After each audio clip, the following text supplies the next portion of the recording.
আপনি তো জানতেন আমি বাবার একমাত্র মেয়ে, আমাকে রান্না করা তো দূরে থাক, কোনোদিন রান্নাঘরে ঢুকতে দেয়নি। তাও প্রত্যেকদিন কেন আমার পেছনে পড়ে থাকেন? খাবারে নুন কম হয়েছে, ঝাল বেশি হয়েছে। আরে খেতে না পারলে নিজে রান্না করে খাবেন, আবার কিছু বললেই নাকে কাঁদবেন। বাহ বৌমা, গানটা তো দারুণ, শুনলেই চোখে জল চলে আসে। এই রকম গান আরো আছে, শুনবেন? না না আন্না, তুমি গিয়ে আমার বিয়া কুমড়া ছক্কাটা রান্না করে ফেলো। আর হ্যাঁ, রান্না যদি ঠিক না হয় তাহলে হে ভগবান, এই কুটনি শাশুড়িটাকে আমার কপালে জোটাতে হলো। আরে আমি তো ইউটিউব দেখে রান্না করি, সেখানে তো আর নুন ঝালের পরিমাণ বলে দেয় না, শুধু বলে স্বাদ মতো দেবেন। এখানে আমার কি দোষ? কুমড়ো ছক্কা কিভাবে রান্না করব? যা, ফোনে তো চার্জ নেই। না, একটু চার্জ দিয়ে নি। হ্যাঁ, এখন তো এটারই দরকার ছিল, কাটা জায়গায় ঘামের ফোঁটা দিতে হবে না। এখন কি করি, কুমড়ো ছক্কা কিভাবে বানাবো? না, আগে কুমড়োটাকে কাটা শুরু করি, এর মধ্যে যদি কারেন্ট আসবে, না হলে আমি আমার মতো করে বানাবো।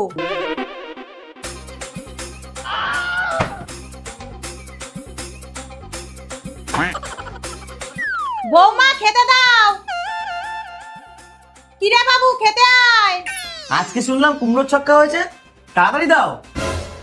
বাহ বৌমা, পাখাটা চালিয়ে দাও। এখন আসলি কেন? এই গরমের মধ্যে খেতো। কি গো, খেতে দাও। এই তো দিচ্ছি, এই নাও তোমাদের ভাত।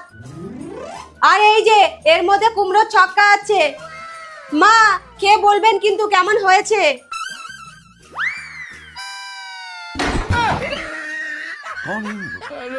মা, খেয়ে বলুন কেমন হয়েছে।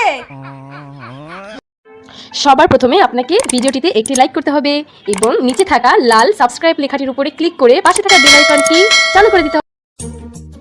মা, এই নিন আপনার চা। বৌমা, এত তাড়াতাড়ি কেউ ঘুম থেকে ওঠে? সবে তো ভোর 10টা বাজে, এরপরে তো চোখের নিচে কালি পড়ে যাবে। কালকে থেকে কিন্তু ঘুম থেকে 12টায় উঠবা। আচ্ছা। বৌমা, রান্না হয়ে গেছে? হ্যাঁ মা। ঘর মোছা? হ্যাঁ। বাসন মাজা? হ্যাঁ। উঠোন ঝাড় দেওয়া? হ্যাঁ মা, হয়ে গেছে। তোর লজ্জা থাকা দরকার, বউটা সারাদিন এত খাটে, কেন একটা কাজের লোক রাখতে পারিস না? দেখ তো, খাটতে খাটতে মেয়েটা কত রোগা হয়ে গেছে। মা, এই নিন আপনার জল। আমাকেও এক গ্লাস দিও না।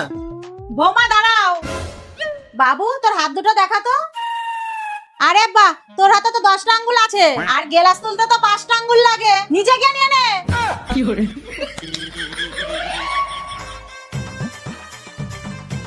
মা, এই নিন আপনার চা।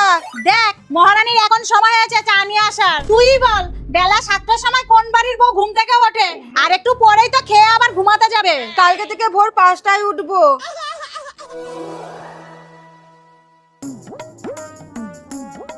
বৌমা, রান্না হয়ে গেছে? হ্যাঁ মা। কাপড় কাচা? হ্যাঁ। বাসন মাজা? হ্যাঁ। তাহলে ঘরটা এখনো মোছনি কেন? এত নোংরা হয়ে রয়েছে। পাখাটা পরিষ্কার করে একবারে মুছে দিচ্ছি। এত আস্তে আস্তে কাজ করলে হবে? আমার ঘরে পাখাটা তো পরিষ্কার করতে হবে। কি যে একটা অলস ভাব নিয়ে আসলি, কে জানে। চল তাড়াতাড়ি করো।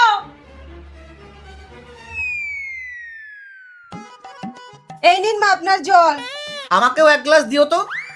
দাঁড়াও, তোমার হাত দুটো দেখাও দেখি। এ কি, তোমার হাতে তো 10টা আঙ্গুলই আছে, আর এক গ্লাস তুলতে তো 5টা আঙ্গুল লাগে। তাহলে আরেক গ্লাস জল আনতে কি কষ্ট হচ্ছিল? আনছি মা।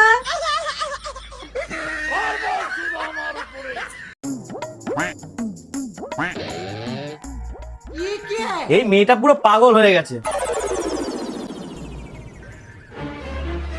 কি ব্যাপার, কাজ বাজ ফেলে মাঝে মাঝে যায় কোথায়? এই, তুই এটা কি করছিস? কই, কিছু না তো। রান্নাঘরে এসে তো আমার সাথে খাবারের জন্য হেল্প করতে পারিস। যাচ্ছি।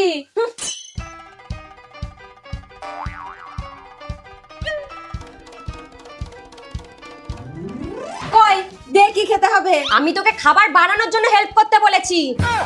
ও,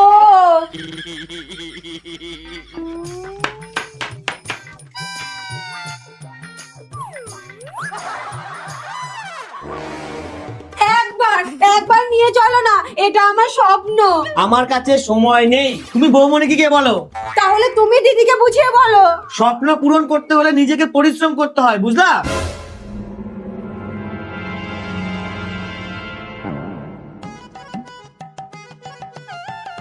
দিদি, আমার একটা স্বপ্ন পূরণ করবি? কি স্বপ্ন?